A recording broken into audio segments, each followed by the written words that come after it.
안녕하세요. 송광희 목사입니다. 오늘은 성령이라고 하는 단어에 대해서 한번 생각해 보려고 합니다. 자, 우리가 성경에 보면 성부, 성자, 성령 이런 단어들이 있잖아요. 그런데 유대인들의 개념에 삼위일체라는 개념은 없죠. 근데 우리 이 기독교에서는 삼위일체가 정말 중요하죠. 성부 하나님이 하시는 사역, 성자 하나님, 성령 하나님이 하시는 사역이 각각 다르게 나타나고 있다는 겁니다.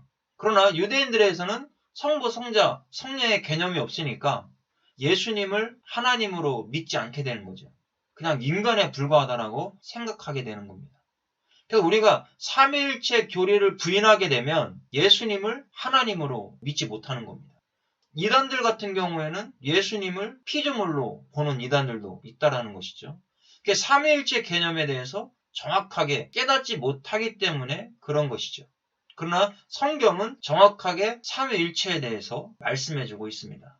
다 하나님이라는 것을 말씀해주고 있죠. 그러면 독생자 예수 그리스도 하나님이시다라는 것을 오늘 이 시간 우리가 고백하게 되는 겁니다. 그 중에 오늘 성령에 대해서 생각해 보겠습니다. 자, 성령 하나님께서 하시는 사역이 무엇일까요? 창세기 1장에 나타나고 있습니다. 자, 창세기 1장에는 성부 하나님의 역사죠. 태초에 하나님이 천지를 창조하시니라. 그 2장에서는 성령 하나님의 역사가 나타나는 거예요. 그 성부 하나님이 만들어 놓으신 그 위에 물론 다 같이 하셨지만 개별적으로 또 각각의 사역을 드러내주고 있다는 얘기죠. 그래서 수면 위에 운행하시니라 라고 말씀하고 있고요. 3절에는 빛이 있으라 하심에 빛이 있었다. 바로 그 빛이 성자 하나님의 사역이라는 것을 창세기 1, 2, 3절에서 말씀해주고 있는 겁니다. 그래서 창세기 1장 1, 2, 3절에서 말씀해주고 있는 겁니다. 자, 그러면 우리가 창세기 1장 2절의 말씀을 한번 보겠습니다. 땅이 혼돈하고 공허하며 흑암이 깊음 위에 있고 하나님의 영은 수면 위에 운행하시니라. 자, 여기 이 영이라고 하는 단어를 보겠습니다. 루아흐라고 하는 단어죠. 숨, 바람, 영. 자, 이것이 구약적 개념에서 성령 하나님을 나타내주고 있습니다. 자, 성령 하나님이 어떻게 했습니까? 이 땅이 혼돈하고 공허했고 흑암이 깊음 위에 있을 때 수면 위에 운행하셨다 그랬습니다. 자, 운행했다라는 개념을 보겠습니다. 라하프라는 동사죠. 풀어지다, 기운을 잃다, 배회하다. 자, 여기에는 알을 품다라고 하는 개념도 들어가 있습니다.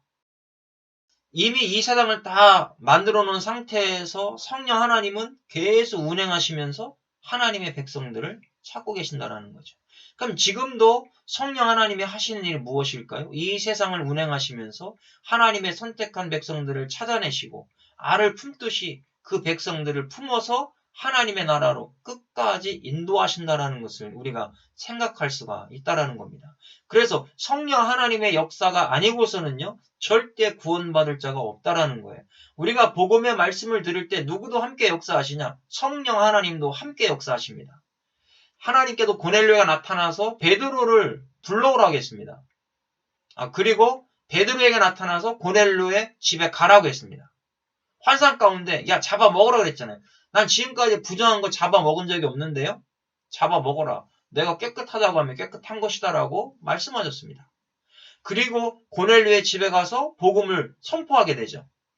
예수 그리스도의 그 죽으심, 살아나심, 부활하심 선포했더니 성령 하나님도 함께 역사하셔서 고넬료의 가족이 구원받는 역사가 일어났습니다. 그래서 항상 복음을 전할 때 같이 역사하시는 분은 성령 하나님이시다라는 거죠. 그래서 예수님을 믿게 하는 사역을 하고 있고 또 예수님이 공생의 시작을 하실 때 하나님의 아들로서 시작하실 때 성령에 이끌려 광야까지 들어가시고 성령께서 끝까지 주님의 사역을 이끌어 가셨다라는 것을 알 수 있습니다. 그러면 구원받은 저와 여러분들의 삶 가운데 이제 하나님 어떻게 하십니까? 성령 하나님은 계속 이끌어 가신다라는 것이죠.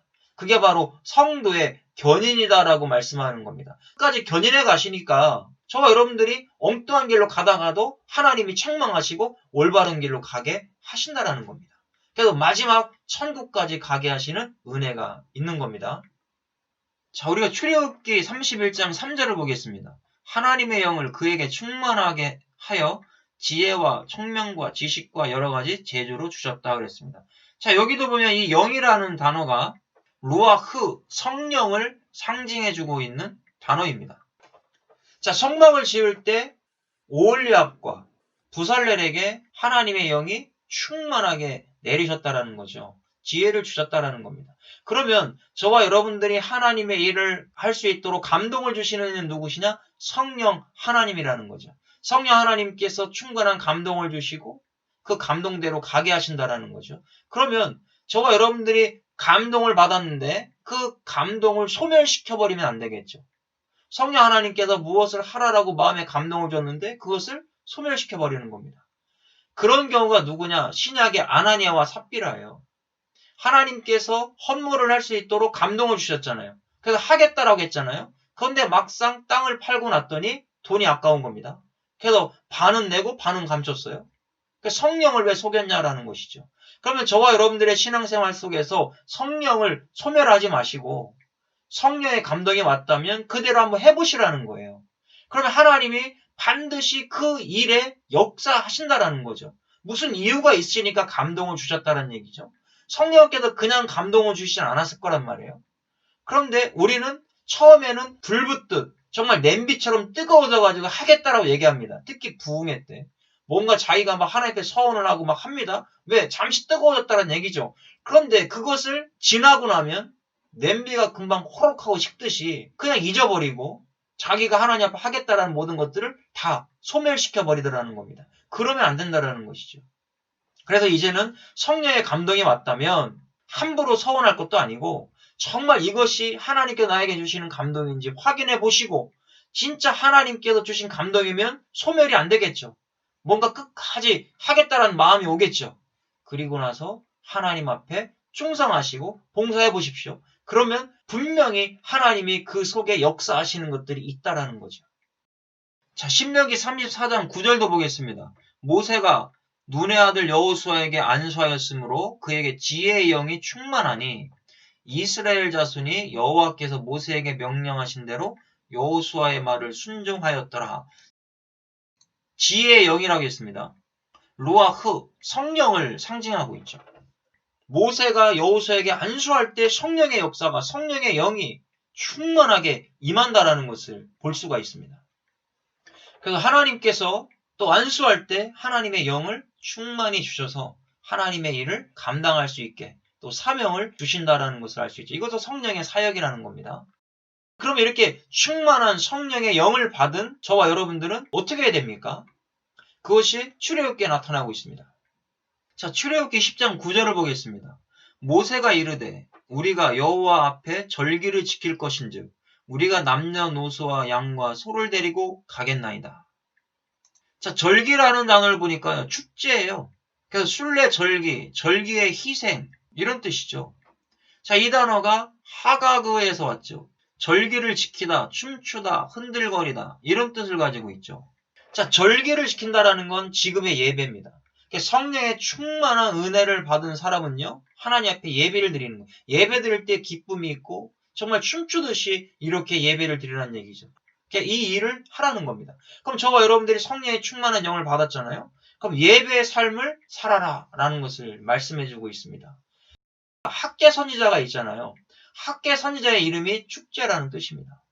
지금 이스라엘 백성들이 성전을 짓다가 말았잖아요. 자신의 집은 잘 져놓고 하나님의 집은 완전히 망가져 있습니다. 그럴 때 학계 선지자가 야, 성전을 져야 되지 않겠냐. 그러면서 성전을 짓게 됩니다. 성전의 회복의 역사가 일어나니까 뭐가 일어나는 거예요? 축제의 역사가 일어나는 거죠. 하나님과의 예배 드릴 수 있는 공간이 생겼잖아요. 이와 같이 저와 여러분, 우리도 축제의 삶이 있어야 되겠죠. 예배의 삶 가운데 축제의 역사가 일어나는 겁니다. 저와 여러분들의 삶은 이제부터 성령 하나님께서 이끌어 가시는 축제의 삶이 되셔야 될 것을 말씀해주고 있죠. 성령 하나님이 하시는 사역이 무엇입니까? 잃어버린 백성들을 찾는 사역을 하고 계시는 거죠. 그래서 지금도 두루 다니시면서 수면 위를 운행하시는 것처럼 잃어버린 하나님의 백성들을 찾고 있는 사역을 하시고 또 그렇게 찾은 백성들에게 성령의 지혜의 영을 부어주시고 충만한 성령의 영으로 채우셔서 구원받을 수 있는 은혜를 주시는 거죠. 예수님을 믿을 수 있는 은혜를 주시는 사역을 또 감당하고 있습니다. 성령께서 구원을 얻게 하셨다면 이제 그 다음에 뭡니까? 예배 드릴 수 있는 예배의 삶을 살아갈 수 있도록 성도들을 견인해 가신다라는 것을 알 수가 있습니다. 그럼 지금도 저와 여러분들은 성령께서 내 안에서 역사하시고 계속 이끌어가고 계신다라는 거, 저 하나님의 나라까지 끝까지 견인해 가신다라는 거 기억할 수 있기를 바랍니다. 수고하셨습니다.